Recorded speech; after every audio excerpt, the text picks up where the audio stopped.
じゃあ具体的にレッドパンの皆さんに、まあ、影響を与えた音楽だったり、すごい好きだなっていう音楽を教えてもらいたいんですけど。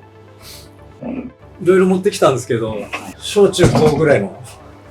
みたいなに影響を受けたやつに絞ったんですよ。ごちゃごちゃしちゃうと思ったんで。なんで中学校の入学祝いに買ってもらった YMO のテクノデリックもうちょっとこっちにしてもらってすいません。がですね、大きく影響してて、今もよく聴く一枚。やっぱすごい、そういうの当時、まあ聞いたことなくて衝撃だったみたいな感じですか？それとも知ってて？ YMO はね、当時なんだろう、普通にもういろいろ出てたんだけど、その前のアルバムも小学校の時に買ってもらったやつもあったんだけど、これが好きですね。すごいポップじゃなくて、ライディーみたいなのとかとはちょっと違う。今もなんですか、よく聞いて研究している一枚ですね。小学生の時に YMO を買い与えるって結構。それね、今だと変かもしれないけど、当時はね、YMO とかインベーダーとか普通だったよね。うん、俺も聞いてました。普通に学校の友達もみんな知ってるみたいな。いや、全員じゃないけど、まあ、そうでもなかった。音楽やっぱ好きな人だったら、そうちょっと背伸びしてる、背伸びした手の届く感じ。しかもテクノデリック。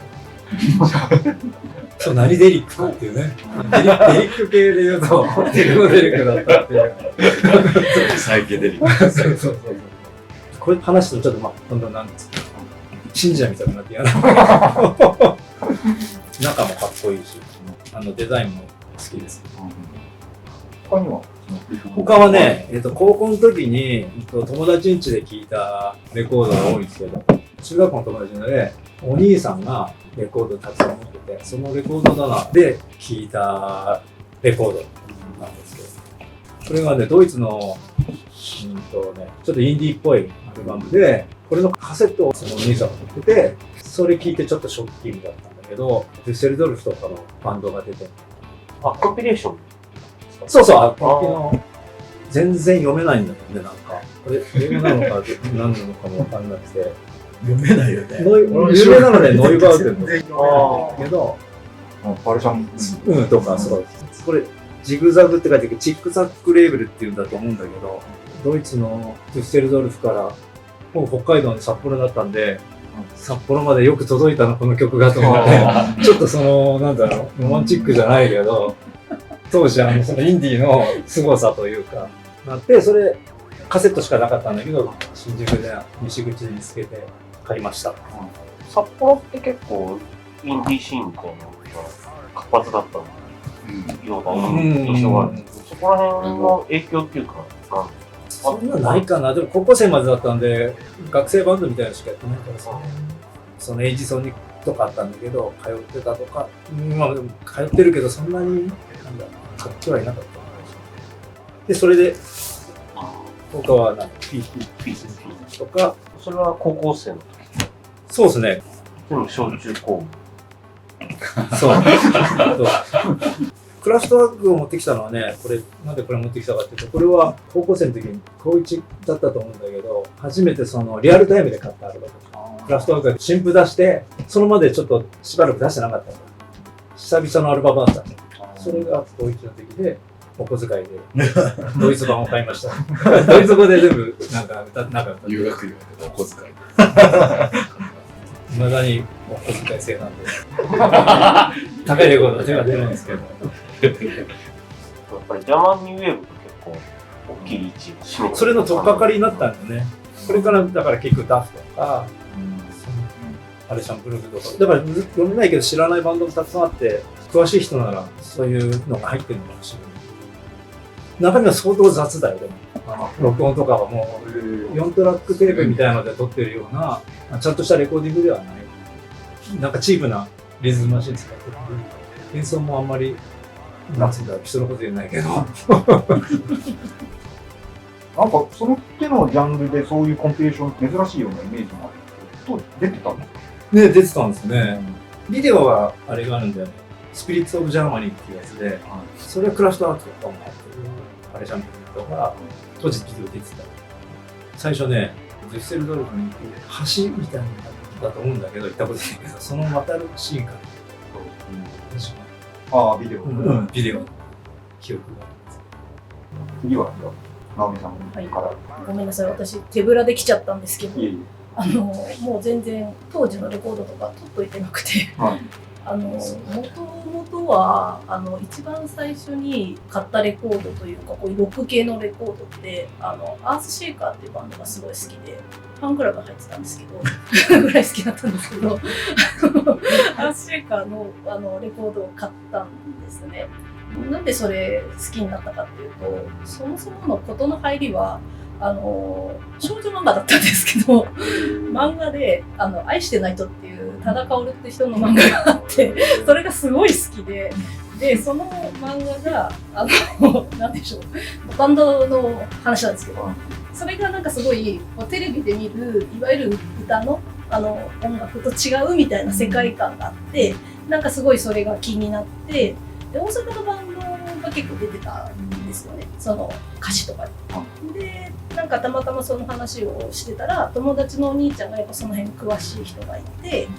それでなんかいろいろ教えてくれて、それでなんかちょっと足が気に入って、なんかそっちにガーッとハマったっていうのが、そもそもこういうロック系のことの入りでした。まあ、それがきっかけだったんですけど、そのハードロックとかっていうのがやっぱ当時すごい流行っていたといえば流行っていたので、まあ、いろいろ聞いて、でまあ、そこからちょっとずっと日本のものを聞いてたんですけど、ちょっとこう海外のものを聞いてみようかなと思って、次にハマったのがモートリークルーでやっぱ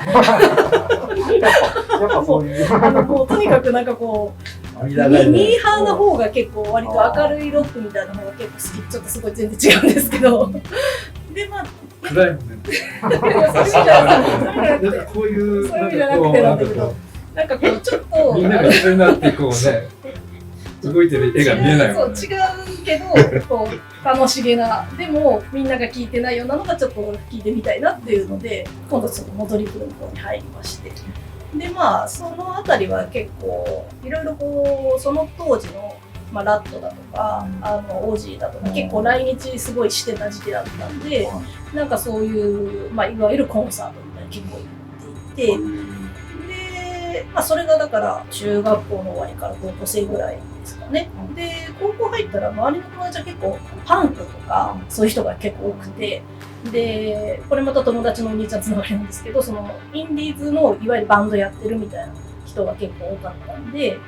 まあ、当時まだホコ天とかも原宿のホコ天とかがあったんで、まあ、そこでこう野外のライブとかやってるバンドとかがあったんで、まあ、そこら辺からだんだんインディーズの、まあ、東京のライブハウスとかにこう通い出すみたいな感じになってきて、まあ、その辺からまあ自分でもライブやりたいなとか楽器やってみたいなみたいな感じで、まあ、始めたっていうのが結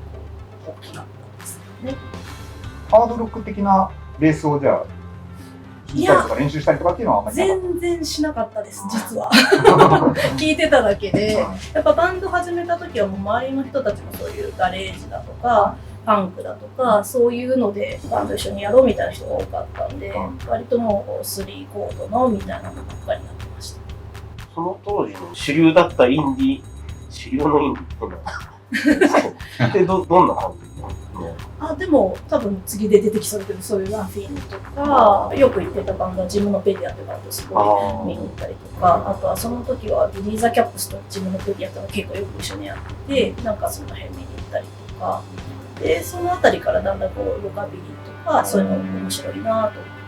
て、専門学校とか行ってた時は結構ちょっとそのファッション的な影響もあって、もうロカビリーとかそういうのを結構がっつり聞いて、当時ミロスガレージっていうクラブだったんですけど、そことかにすごい遊びに行ったりとか、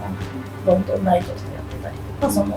そういうロカビリーナイトとかやってた時に結構そういうとこ遊びに行ったりとかしてたっていう感じです。最初ベースをこういうの弾いてみたいなみたいなの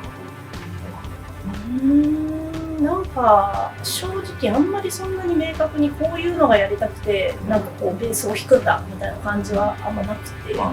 そういうのを見てなんかこう憧れてやってみたいみたいな、ほんとすごい軽い気持ちでやっちゃったみたいな感じですね。バンドをやりたいなみたいなそうですところから。ね。でまあやってみたらやっぱりこのライブの面白さとか、なんかそういうのでやっぱ楽しいなっていう感じですね。いただいたリストの方に元にクルーとか入ってがっつりドルーツなのかと思って超意外だなって。全然です。もうすごいずっとやっぱりいろんなところをブレブレしてきて、やっぱ中学校とかその頃はやっぱその戸川純のもすごい流行ってたんで、やっぱああいうのもいいなとか思って可愛いなとか思ってたんですけど、やっぱ不思議ちゃんにちょっとなりきれなくて可愛いなと思って可愛いなと思ったんですけど、ちょっとこうずっと黙ってこうスーッとしてるみたいなのができなくて、ちょっとそっちの性はちょっと無理だなと、まあだから音楽とか面白いなとか戸川ちゃん可愛いなとは思ってたんですけど、ちょっとそういうキャラクターにちょっとなりきれなくて。学校には一応いるんだよね。そう今はもうどうなのか知らんけど。やっぱクラスに一人いて、そういう可愛い子がいるんですね。で、そうキャラを守ってる子が。で、そんな感じになりたいんですけど、やっぱなれない。なさそう。なりてえと思った。そう。どうしてもこうちょっと喋っちゃうみたいな。そこでこう無理になろうとしない選択があったんですよ。選択があったっていうか。そうですね。そこで結構なろうしちゃってこうこけちゃうってことですよね。はい。負けきれなかったです。それはすごくいいと思うんですけど。はい、そんな感じで今に至るっていう感じです。